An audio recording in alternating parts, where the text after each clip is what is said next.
When you think about starting materials in the development of therapeutic peptides and antibodies and vaccines, your thoughts might default to mammalian cell cultures and the egg yolks of chickens. But there's a growing number of biopharma companies turning to greener sources of cell production, quite literally greener, as in cell lines produced from plants. iBio is one such company.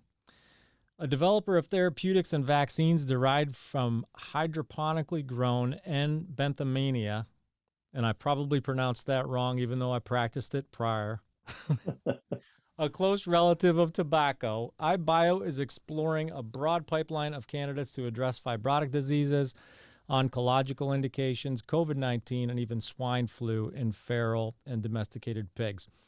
I'm Matt Pillar. You're listening to The Business of Biotech, and on today's show, we're going to learn all about iBio's approach from the company's Chief Operating Officer, Randy Maddux. Now, Randy, for his part, is not a backyard botanist. He's a veteran biopharma developer who brings plenty of time in the big leagues, in the majors, to the iBio effort.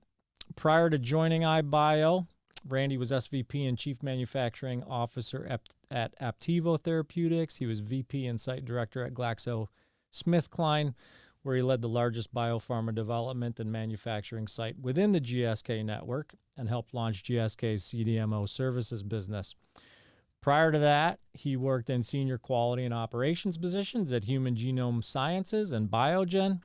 Randy earned his BS in chemistry and MS in analytical chemistry from East Carolina University in advance of a Duke MBA. Randy, welcome to the show. Thank you, Matt. Happy to be here. I'm happy to have you. And this isn't for the record, for the audience's awareness, this isn't the first time that you and I have recorded together. In fact, iBio only became more interesting to me as a potential podcast guest after you joined me and Paul Testa over at Kyowa Kirin and Sutro Bio's Dev Luhar for a Bioprocess Online live event on process automation last, September. Right. So I appreciate you for joining me for that, and I really appreciate you for, after having that experience, subjecting yourself once again to my line of questioning. No problem, Matt. Thank you. So today, by the way, that Bioprocess Online live event that I just referenced, that's at bioprocessonline.com under the Listen and Watch tab if you're interested in viewing that. But today we're going to talk about iBio specifically. We're going to talk about plant-based biologic therapeutics. And I want to start by getting to know you and your rationale for making the move into this space a little bit better. As I noted from the outset, you spent some time with some pretty sizable companies doing some pretty important things, which was more than likely a comfortable place to be. You were in your wheelhouse, and then at some point you decided that you were going to make a move to an early stage biopharma company, which is, it's a bold move in any event. But when that early stage biopharma is doing something as different as developing peptides, antibodies, and vaccines from plants, it's quite a bold move. So what was the motivation behind that? That's a great question, Matt. And I think the rationale was actually pretty straightforward. I got into this industry to help sick people, and that's about as technical as I probably need to put that. And to do that, we need to develop new therapies. There are tons and tons of unmet medical needs out there. And this is, I've heard other folks say, this is the golden age of medical research, because our understanding, particularly of our own immune system and how that may be used to fight cancers and autoimmune diseases and all these other very serious diseases that to this point have a large unmet patient population. That is my motivation, and iBio in particular, because the greatest enemy of any biotech, or actually any company in the medical research area, is time. Mm-hmm. And if you're talking about an aggressive cancer indication, for instance, a lot of those patients simply don't have time. Okay. And we also know in our business that most things fail. I mean, I only half jokingly often say we've cured cancer in mice dozens of times. Okay, Yeah. but humans aren't mice. And so we know going in that most things are going to fail. The best of ideas on paper or in theory simply don't pan out when you put them into the human body. But the sooner you can figure that out and move on to the next great idea, the more opportunity you have to actually to help those people that I got into this business to help. And that's really the reason for the move to iBio. I saw this as a potentially transformative technology that could really change the speed paradigm from where I came and from my background experience. Mm-hmm. All right. So since you brought the speed paradigm up, let's just jump right into that. We're gonna, my line of questioning may not make any semblance of order sense to you at all. But since you brought that's fine. We're gonna bounce around. But you brought up the speed aspect, and this is not biopharma is historically, traditionally, generally not a game of speed. I mean, it's a long-term game. So when I want you to elaborate on that word and what the appeal is at iBio around the potential, at least for speedier development. Yeah. Well, if you look at the product development funnel, you'll see the funnel at the top, lots of opportunities, lots of compounds, lots of ideas that go down that funnel and get smaller and smaller and smaller until you get that one drop out of the end, right? We've all, I think, seen that. And, the faster you can get down that funnel to get to that last drop that actually makes it onto the market and actually a licensed, drug to help people, the better off you're going to be. And what we see in biotech, of course, in all large molecule manufacturing, we're not yet able to do that chemically through chemical synthesis as you do in big pharma with the small molecules. So we depend on these hosts. We depend on living things, right, to do this for us because the artificial things simply don't have the complexity and the sophistication to do that. Mm-hmm. And this is where the speed of our platform really comes into play, which we call this FastPharming with a PH. For you guys who may want to Google it. Is both the fast and the farming PH, or is it fast with an F? Fast is an F. The farming is a PH. So yeah, thanks for that clarification, Matt. But essentially, what we do is using the Nicotiana benthamiana, which you didn't quite get it right, but you were close. Yeah, I said it right when I asked you before we started recording, and then you did. I don't know. Some people struggle with some things. But it turns out that plant it's ideal because it has big leafy leaves, doesn't get that big, and it actually has a pretty bad immune system. And the reason that's important is that the way our technology works is we take the gene of interest, we create an expression vector for that protein of interest. We insert that into agrobacteria, which is just a plant bacteria, and then we simply expose our host, our benthamiana host, to that agrobacteria, and it infects it. The plant likes it. It gets infected with bacteria. It still stays very healthy and continues to grow, and then it expresses the protein of interest. And that's really where the speed comes in, because our what we call transfection in the field, right? There are two types. There's stable transfection, which means the gene of interest is actually incorporated into the genome of the host, and there's transient transfection, which means it's not. And I don't want to get too technical, but the reason transient transfection in agrobacteria and our platform is so important is that it can be done in a fraction of the time it takes to do a stable transfection in other hosts, such as your mammalian cell lines, such as CHO, or your bacterial, such as E. coli and the like. Mm-hmm. Okay. Is there a downside? Is there a negative to transient versus stable transfection? We have not found any real negatives to this point.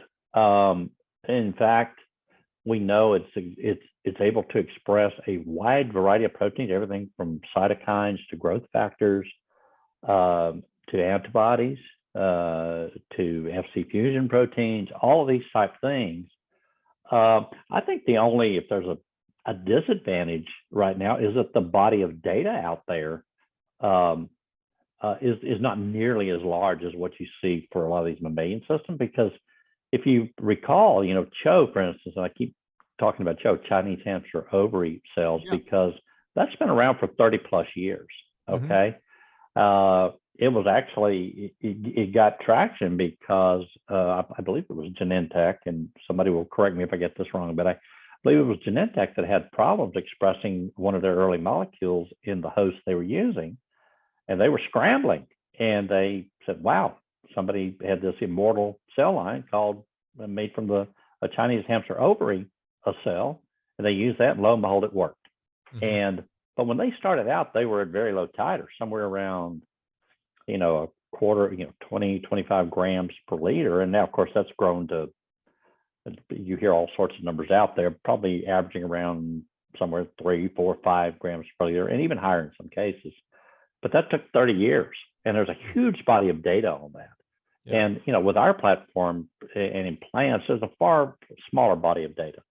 Now, the good news in all that is that with the speed that we can transfect these bacteria and express it in these plants, means we get a lot of repetition, really fast repetition, as we work to optimize, as we go forward with this platform. So I think that's the real positive angle to that. So give us some, try to be illustrative. Give us some descriptors around what this process looks like. And so you're in Bryan, Texas. Bryan, yes. Bryan, Texas. Yes, home of Texas A&M University, which I'm sure the Aggies out there will be very happy to hear me say. So awesome, go Aggies! And you're growing. Your hydroponic operation is in Bryan, Texas. Is that correct? Yes. Okay. So take us from there. Like take us from that hydroponic facility into the manufacturing facility. Again, I don't want you to, Randy, I know you could get really deep into the weeds here, and we don't want to go too deep into the weeds, but what I'm interested in is learning about that process, and then perhaps discussing where, like at what point in that process does it start to look a little bit more like what we traditionally know in terms of antibody and vaccine production? Sure. Great question. I'm happy to do that. It's actually fairly straightforward. Okay. We essentially do like any other, if you grow a garden, the same thing. You plant a seed, right? Now the difference is we don't plant a seed in soil. We don't use any soil, and we don't do it outside. We do it in a controlled environment, as you mentioned, hydroponically, which means there is no soil. We have a substrate, basically a rock wool insulation substrate to hold the seed in place and to give the plant anchors for the roots. And so we plant that seed, we grow it up in the seed room, and then when it reaches a certain size, we move it into a larger room and give it a little bit more room to breathe, if you will, stretch its leaves, if plants stretch their leaves, and mature into the size plant that we then want to really start our process with. And by that, I mean these plants are just plants, okay? You can see the same plant if you go to Australia, probably out in the outback, the benthamiana plant. You can see the very same plant. Well, I caveat that we do have some gene modified plants. So you won't see those in Australia, but you will see the wild type. So they're there, they're growing under these controlled conditions. So we get plants of almost identical size. They look a lot alike because they're very controlled. They're not in soil, so you don't have to worry about any of the potential pathogens or contaminants or any of that stuff. It's all controlled. When it reaches a certain size, we then take a culture of agrobacteria. Now, this has been done in parallel. It only takes about 2-3 days to do this. And we have that master bank of interest, expressing the gene of interest. that we grow up in a small bioreactor, dilute it up, put it into a thing called an infiltrator. And it sounds a bit ominous, but so a new word for me. I never use that word in the CHO space or the mammalian space.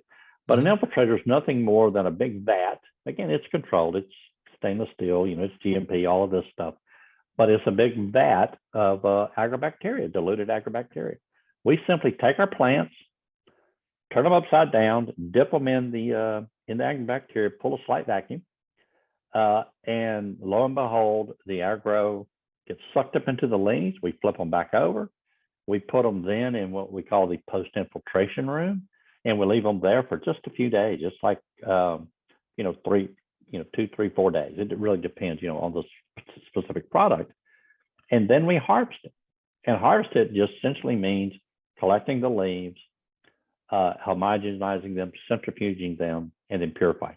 Now, the process, the product-specific process does not start until infiltration, okay? Mm-hmm. That's very important because what that allows you to do is the largest part of your cycle time, which is about 25 days to grow these plants.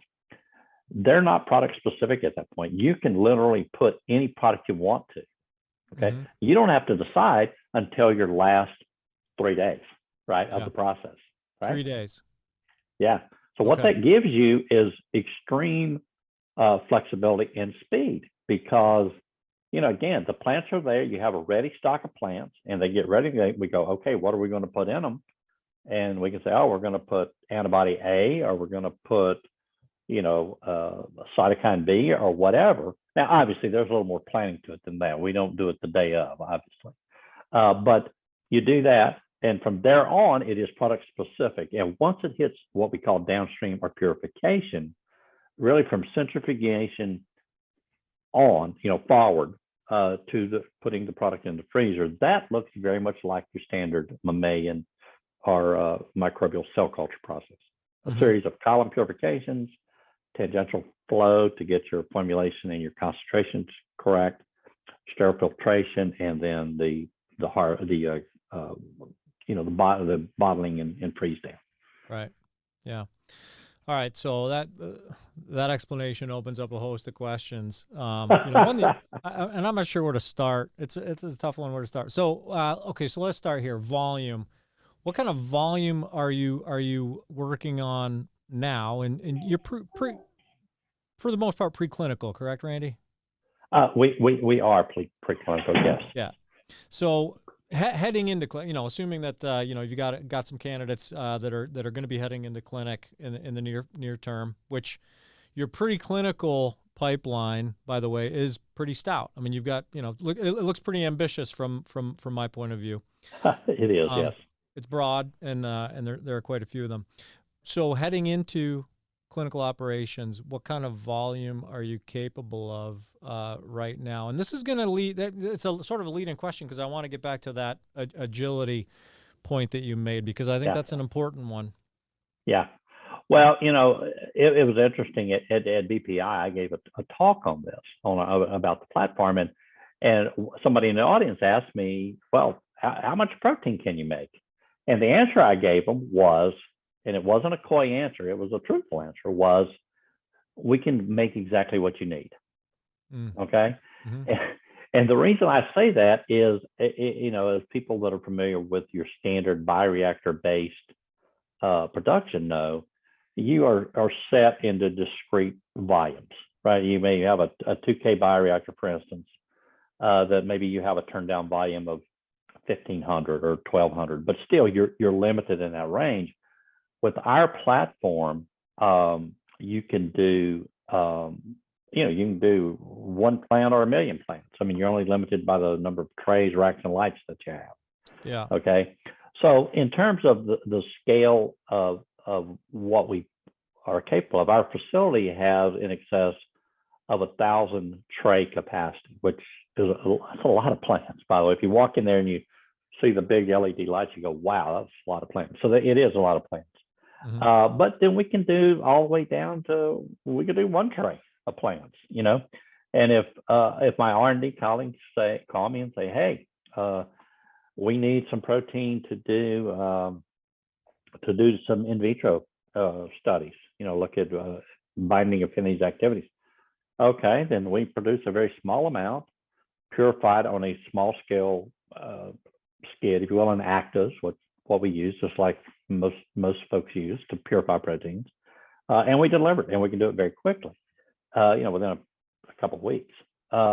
Now, if we go on down the path, we go, oh, we need more. We're going to do some in vivo studies in animals. We need more protein. Well, okay, you plant more trace and you purify that at a slightly larger scale. Then we go, okay, we need to do tox. We need tox material. Okay, well, tox material, you need more probably. If you're doing an NHP, a cyno study, you're going to need more depending on what you think your prospective dose is, and we're able to do that. And then when you get into the clinic, you go, okay, well, what does my phase 1 clinical trial look like?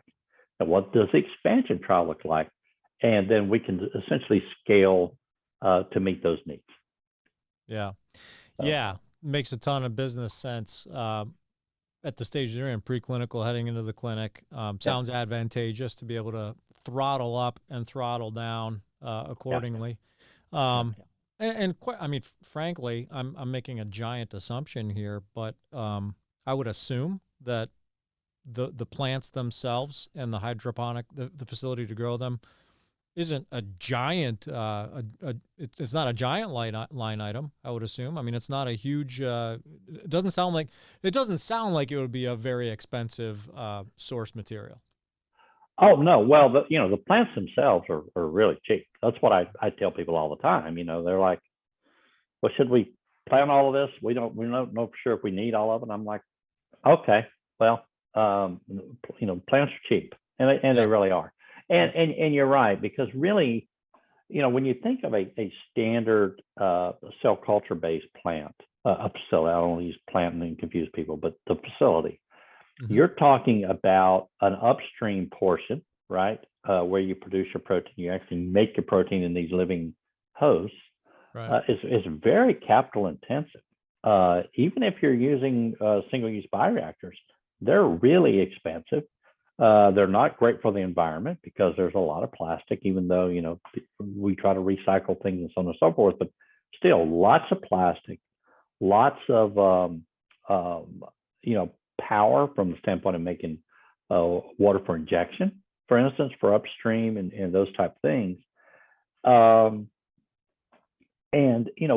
With our technology, you're really talking about, it's got to be a controlled space to a point where, where you don't let, bugs or anything else get in there on your plants. Obviously, it is very controlled, temperature, humidity, and lights. But essentially, you got racks, you got trays, you got lights, you got water, and you got nutrients. Yeah. Okay. And that's really all you have upstream, and it's amazingly simple when you see it. Complexity, of course, comes downstream, where we have the same challenges as other platforms, where you have to, separate the protein that you want from everything you don't, right? To make sure that your product meets the purity, and efficacy standards that you need it to meet. The Business of Biotech is brought to you in partnership with Cytiva. Together, we're committed to helping the leaders of new and emerging biopharma companies navigate the financial, organizational, human resources, and regulatory waters you'll encounter on your way from discovery to the clinic and beyond. Check out a host of useful resources for biotech leaders at Cytiva's Emerging Biotech Accelerator at cytivalifesciences.com/emerging biotech. That's CYTIVA lifesciences.com/emerging biotech. So I'm curious about this, and I'm going to fast forward. Like I think we've ascertained the adequacy of the arrangement right now for preclinical and preclinical studies and clinical supply. But I'm gonna fast forward here and just throw a big one at you. You're working on a COVID-19, SARS-CoV-2 or COVID-19 vaccine candidate. Mm-hmm. So here and good for you.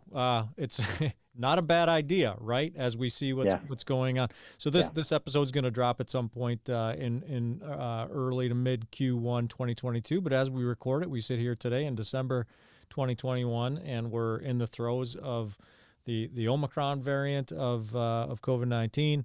We're aware of the fact that, what are there, 7.5 billion people in the world, and we have these variants that are traveling and infecting, at a rate of millions of people per day. Quite honestly, globally. That's giant volume. You're looking at in any case, should you take a COVID vaccine commercial, you got to be prepared to make some volume. Yeah. What does that look like from an agricultural standpoint, looking that far upstream? Yeah, well, that's a great problem to have, right? Sure. But it is a problem. It is a problem. But it's a problem for everyone. I mean, it's a problem for Pfizer. It's a problem for J&J, Moderna. It's a problem for everyone. But the good news is, our cycle times, per batch are really fast. With if you look at individual batches. Also, our specific candidate that we're looking at is looking at the encapsulated portion of the protein, because that seems to be a better conserved region, provided we get the antigenicity that we need to mount a good antibody response. So that's why we think this thing could have legs. Of course, it's TBD. It's like everything else until you put it in humans and you actually see the results bear out in the clinic. You really don't know. But we think, certainly none of the variants to date, and I'm going to knock on wood here, have shown any mutation in the part of the encapsulated that our subunit candidate actually targets. Mm-hmm. So that's good. Now, in terms of the volumes and what if this thing hits, then we need a lot of it. Well, first of all, we think the dose is going to be very, very low, right, given the nature of this protein. So even at the current scale, just in our facility, and we've not done the numbers, and I really can't give you a number because we don't know what the dose is. But we do know we can produce a lot of doses out of what we currently have. Mm-hmm. We also know that if you look at the speed to build, we did need to expand, and we got another 20 acres on that campus there at Bryan. If we wanted to do it there, you build another upstream, which is your plants on the big racks, and it really is. You can do it. It's just a large box, right? And you have the electrical, you have you got to have the HVAC and all that. So it's not trivial, but it's far less complex than than building a standard mammalian plant. Mm-hmm. And in fact, it's funny. My role in the company is a little bit as the evangelist.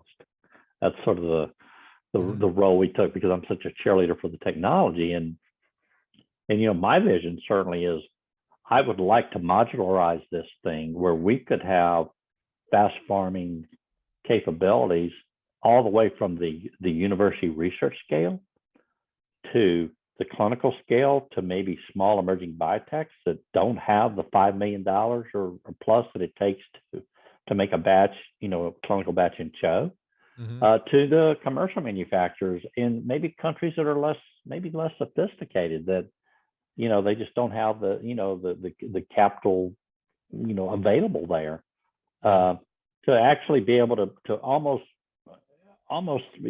take building blocks and of this platform and just add them up to get you exactly what you need to meet the demand out there for your product. Sure. Not there yet, but it's like I tell my team all the time. It took CHO 30 years to go from almost no productivity to really nice productivity. Now we need to do it in 30 months. That's what I would like to see us do. So well, it's easy. I know it's down the road, but it's easy. It's easy for a mind like mine to wander that far down the road when I'm thinking about trying to play out the chronology of this thing. What to what degree is your approach either insulated or affected by supply chain constraints that we're seeing right now, with everything from pipettes and test tubes to APIs and single-use technologies and manufacturing capacity for that matter? Sure. Does your unique approach insulate, or is it exacerbated? No, actually, I would say partially insulated. And by that I mean, the primary raw material, which is our seeds, we make ourselves. Mm-hmm. Okay, so if you make it yourself, you don't have to ship it or receive shipments. Water, okay, that's there. The lights, plenty of those. The nutrients, that isn't anything specialized really about that. So the upstream process, I would say, is somewhat insulated from that. Now, downstream, we have the same issues everybody else does. Yeah. Getting the resins, getting the filters, getting the tubing, the bag, if there are any bags are used, which we don't use many, but if you do use something for a buffer or something, right, you still have to get those. So, and the way we're dealing with that, and it's like, most people I think probably are dealing with it, is that you really go into certainly not a just-in-time strategy with your materials, but a just-in-case, which means you stock ahead, you stockpile, which is probably exacerbating the problem a little bit, because I'm sure everybody's doing that. Yeah, when everybody hoards protein A resin, well, guess what? Nobody has it. Well, and everyone I've asked about hoarding has been has swallowed their pride and admitted that they're doing it. So exactly. You're not alone. Well, if they didn't, they probably wouldn't be being truthful with you. Right. But there are limits, right? I mean, because these things do have a shelf life, so you got to find that balance, and it's a constant challenge. But I will say, thus far, we've not had anything, fall off track or fall off schedule due to that problem. So we've kept our heads above water so far, but we're being very vigilant, obviously, going forward. Mm-hmm. Okay. I want to learn a little bit about the market opportunities. Like I said, your pipeline is pretty broad, right? I mean, there's oncological indications, and as I said, even animal health, which is a big market right there. I mean, I live in Northwest Pennsylvania, and we have we see the way the disease travels among livestock, and now all of a sudden we find ourselves in Northwest Pennsylvania with feral pigs that have never been. 10 years ago, we didn't have feral pigs. There's a big market opportunity in that veterinary space. But yeah, I mean, COVID, giant market opportunity, oncology, several indications in your oncology pipeline. Right. What I guess to when you look at those market opportunities, and I'm not even sure how to pose the question, because I'm not sure exactly what I'm asking, but there's got to be a correlation between sort of the approach that iBio takes, the market opportunity with the indication that you're taking in the context of standards of care or existing approaches to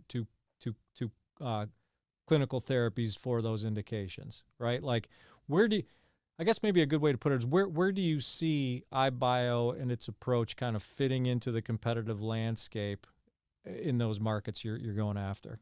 Yeah, well, I think the flexibility of our platform gives us an advantage. I mean, we can go in there, and I've told potential partners already. I've said, look, try it, you'll like it. It's fast and it's cheap to try. And worst thing that happens is maybe our platform doesn't express your protein the way you want to.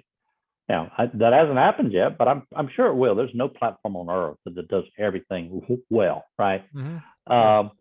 So I think it does come back to the speed and the scalability and the flexibility. And as I started out this discussion with, the speed to failure is a really important thing. I know that's sort of the glass half empty sort of mindset, but if we're realists here, right? These are very difficult, intractable diseases. I mean, the easy ones have already been dealt with. Okay.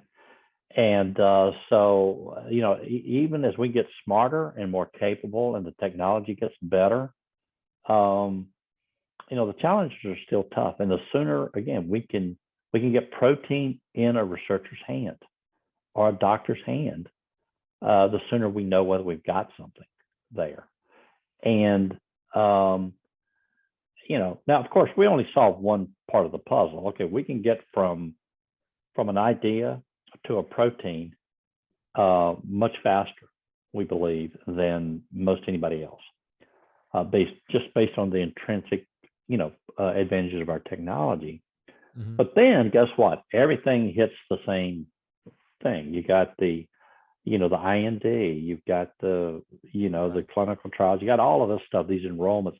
So there it starts slowing down again because of all the regulations. Now they're important, right? And I am not knocking regulations, but what I am saying is that, okay, if we can say, all right, guys, we have taken the first part of this, of getting it ready to go into the clinic, and we have shortened that timeline because of this technology. The next step, once you knock down one hurdle, you come to the next one. The next step would be, how do we change the paradigm for clinical development? Now, you probably heard of things like adaptive clinical trials and everything, where you can sort of see the data come in and you can adjust your trial so that you don't have to start over. So that's one thing. But are there ways to do it even faster, where you could take maybe a highly what's the right word? A high level of oversight, say at a major cancer center, for instance. And that's the thing these major cancer centers have in common, is that they got a lot of sick people, right? Got a lot of clinical trials going on, but they don't necessarily have tons of money to go out there and spend $5 million to produce human grade material for every single idea that comes out of their clinicians' brains, right?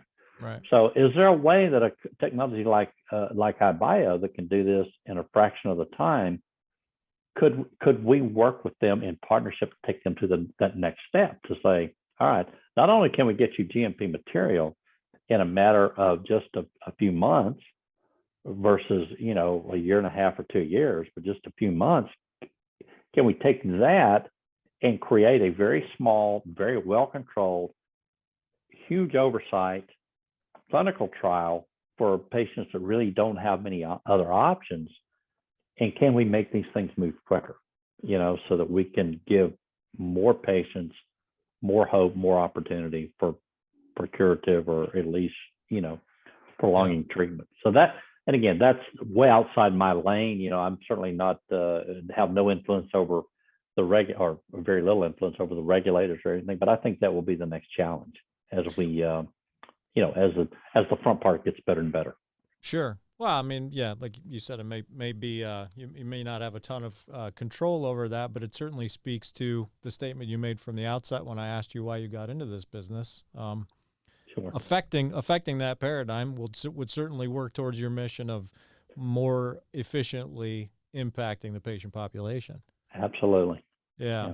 The other thing about that agility that strikes me is in this day and age when, COVID's another, you beat on the COVID example because it's easy to beat on, right? That's what I'm doing here. But sure. as these variants emerge, here, suddenly we find ourselves talking about adjustments to the therapeutics and the vaccines that we're applying to the disease, right? Like, are we going to get to a situation where our annual COVID shot is a cocktail based on the variants of the season, just like the flu shot that we take now?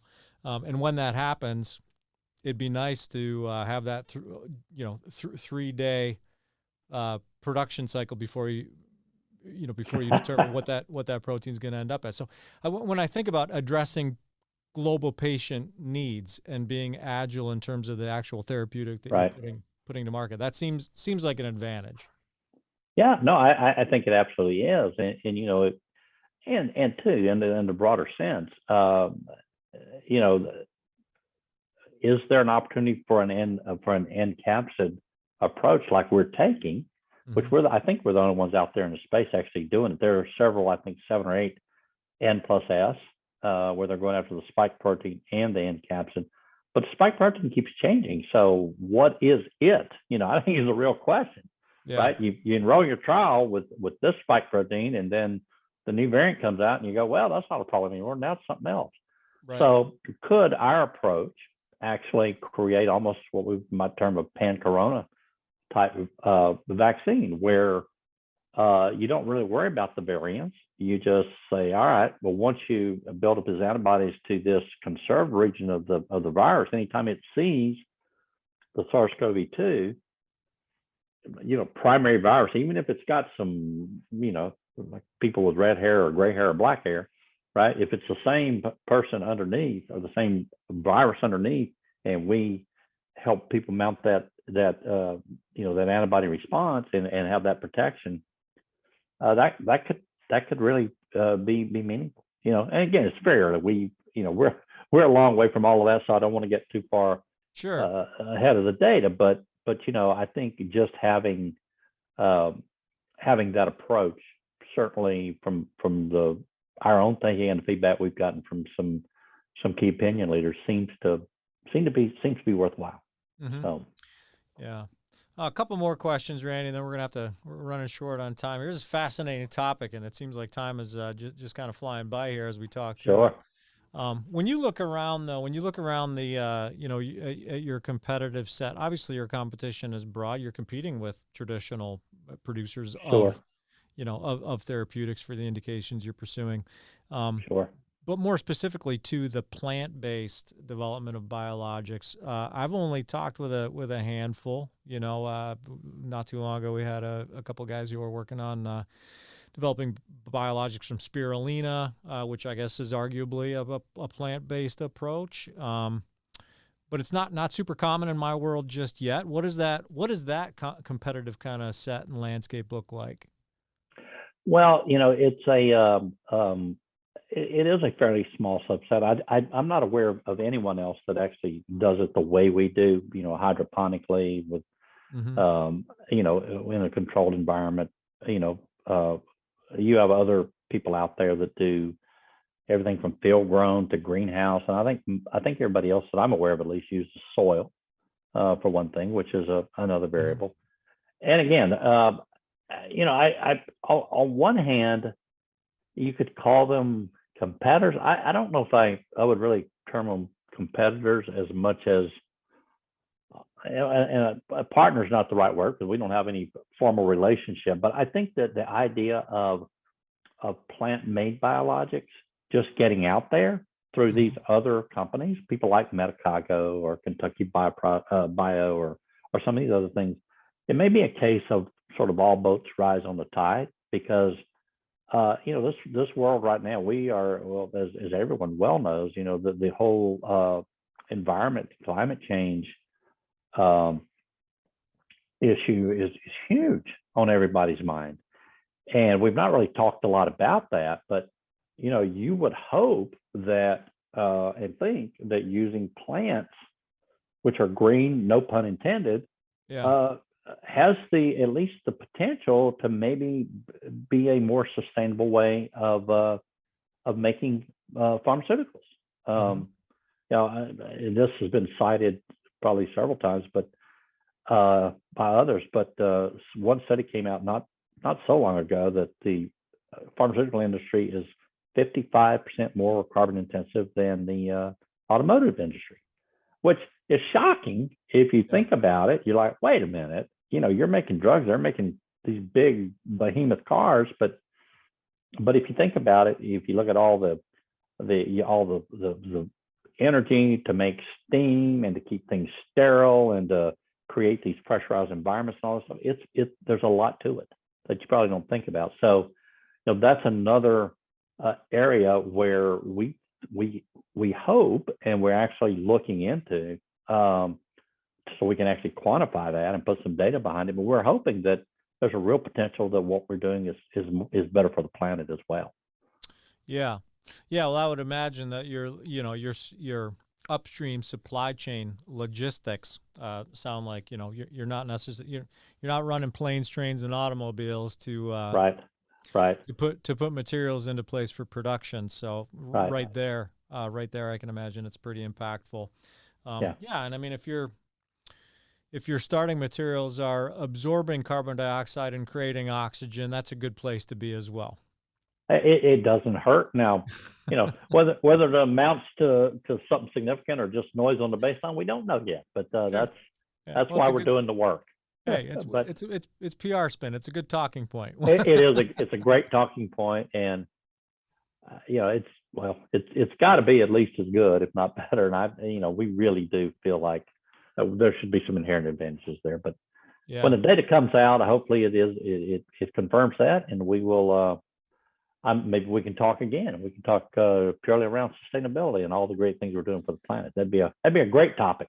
Well, there's plenty to talk about. In fact, I think I've got a call tomorrow with a couple of your guys to talk specifically about your COVID vaccine for an article at Bioprocess Online. Okay. So we're covering iBio from all the angles, and I'm All happy right. to do that because it is a fascinating story.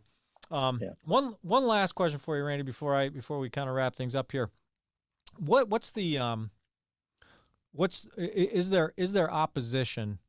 Given that this is novel, given it's a unique approach, it's different, right? There's always opposition to different, just as a general rule of life. Yeah.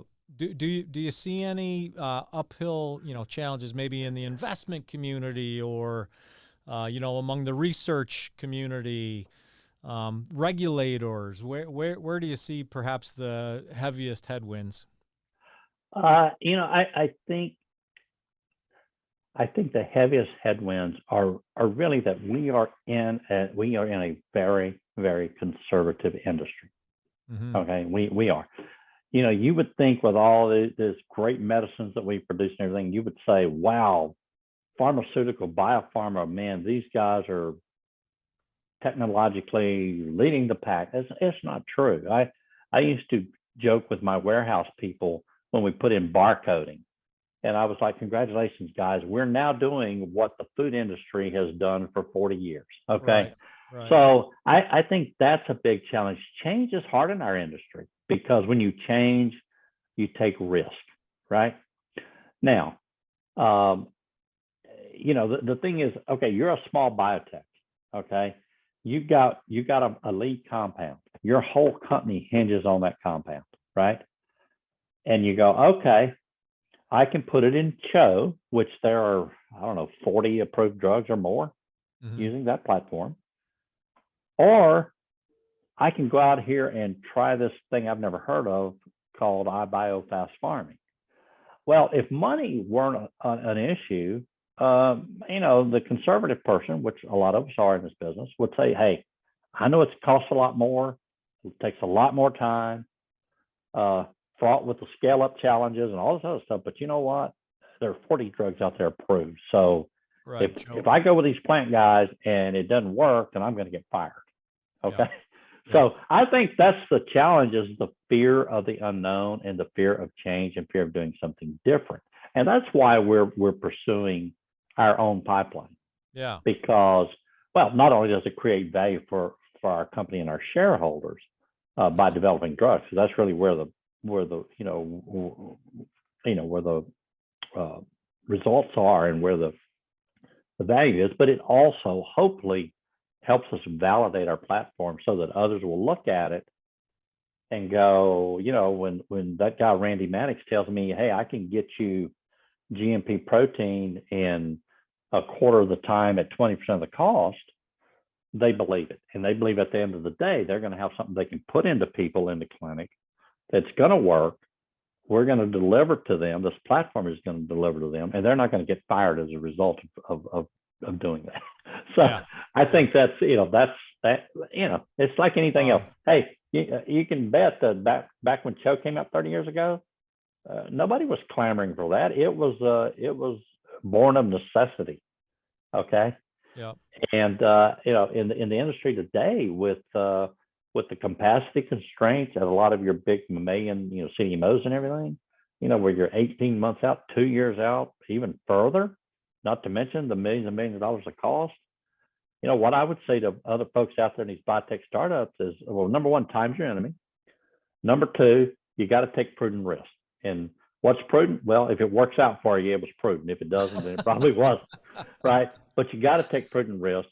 And with our technology, it really is a try it, you'll like it approach, because you really got not a lot to lose, because it doesn't take a lot for us to do a feasibility and say, hey, this works great. What do you need? Do you want to partner this thing? Whatever. We're open to all sorts of opportunities in that space. Yeah. Awesome. Well, I appreciate it, Randy. It's always fun talking to you. Like I said, I'm fascinated by the opportunities your company is exploring. We will continue to pay attention, continue to talk to you guys, and stay abreast of the situation. So, all right. Thank you for joining us. Oh, you're welcome, Matt. Thank you for having me. So that's iBio's COO Randy Maddux. I'm Matt Pillar, and this is the Business of Biotech. We are produced by Bioprocess Online with support from Cytiva, which demonstrates its support for emerging biotech at the Biotech Accelerator. You can find it at CytivaLifeSciences.com, that is, /emerging biotech. Check that out. Sign up for my newsletter at bioprocessonline.com. If you're enjoying meeting the leaders of emerging biopharmas on this podcast, let us know by giving us a 5-star rating and subscribing to the pod. In the meantime, thanks for listening.